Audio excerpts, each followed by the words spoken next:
If you held a key that unlocked all the secrets of the universe in your hand, and in exchange for that key, you were offered $1,000,000, what would you do? For most of us, the answer is clear. But today, we are going to talk about a man who found that key and left it on his doorstep like a bag of trash. Grigori Perelman. He didn't just solve a mathematical problem. He proved how meaningless success, money, and applause truly are, single-handedly rejecting the modern world. Today, on The Cost of Genius, we will explore how a human being could come so close to the ultimate truth and why he grew to loathe everything else. Grigori Perelman lived in a gray, dilapidated apartment in the streets of St. Petersburg. He was detached from the world, but his mind was occupied with a knot that no one had been able to untie for a century, the Poincaré Conjecture. So, what was this conjecture? Why was it fascinating enough to imprison a man in a single room for 7 years? To put it simply, Henri Poincaré asked a radical question about the shape of the universe in 1904. Imagine wrapping a loop of string around a surface and pulling it tight. If the surface is a sphere, that string will slide closed into a single point without getting stuck. But if the surface has a hole, like a donut, the string will get caught in that hole and can never be pulled into a point. Poincaré applied this simple logic to three-dimensional space, to the very universe we inhabit. He was trying to understand if the universe was a closed, holeless sphere. This wasn't just an abstract geometric puzzle. It was the fundamental architectural blueprint of the existence we walk upon and the stars we gaze at. This was the blueprint Perelman was hunting. This question was like Mount Everest for mathematicians. No one had reached the summit. Perelman vanished for 7 years. Not in a laboratory, but imprisoned within his own mind. To the outside world, he was just an unemployed, unkempt man with a long beard and uncut nails.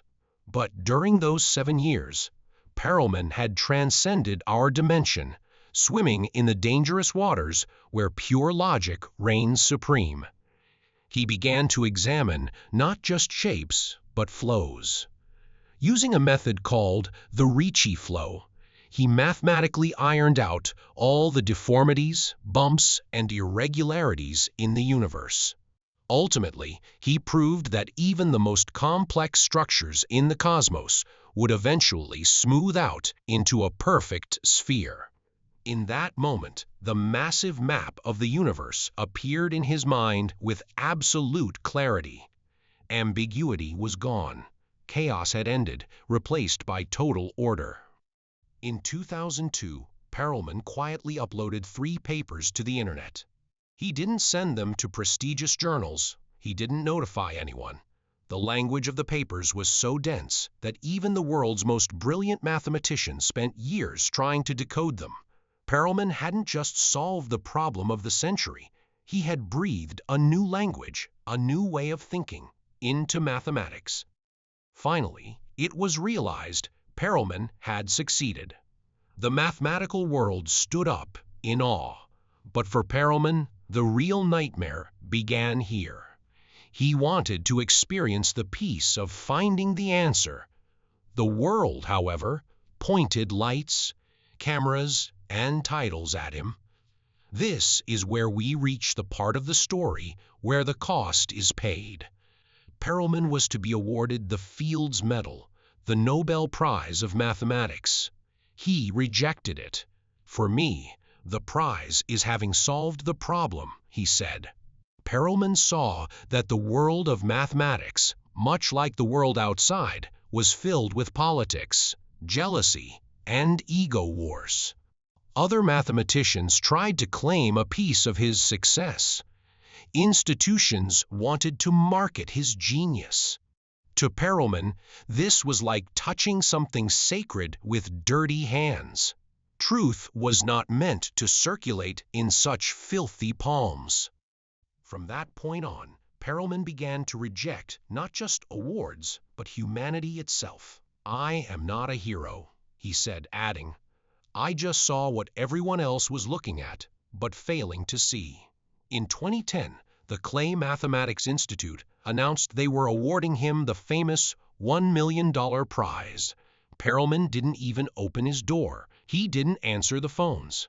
When journalists camped outside his house, he shouted through the door, "I'm busy, I'm picking mushrooms."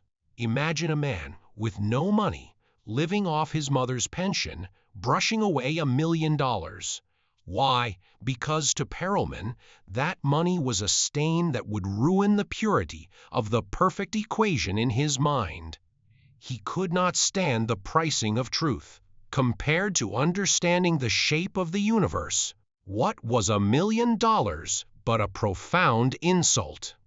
So, where is Perelman now? He can be seen in St. Petersburg, buying milk from a grocery store, or sitting on an old bench in a park. He speaks to no one. He left mathematics. He left the world. The price Perelman paid is absolute solitude. Once you understand something completely, you no longer share a common language with those who do not. He unraveled the fabric of the universe, but in return, he lost the ability to connect with people. Truth did not set him free. It imprisoned him inside a glass bell. Inside that bell, Perelman now listens only to the silence. Perhaps Perelman wasn't the mad one. Perhaps we are, those of us who believe a piece of paper is more valuable than the secrets of the cosmos. Perelman taught us this. The greatest discoveries give birth to the heaviest loneliness. And sometimes, the cost of knowing something is to forever lose the hope of sharing it and being understood. He found the shape of the universe, and then chose to disappear within it. Because sometimes, when you get too close to the truth, there is no world left to return to. You have been watching a man who chose silence over $1 million on this episode of The Cost of Genius. If you enjoyed this content, don't forget to subscribe to the channel and like the video. We will meet again in the next episode to encounter another soul lost in the depths of their own mind. Goodbye.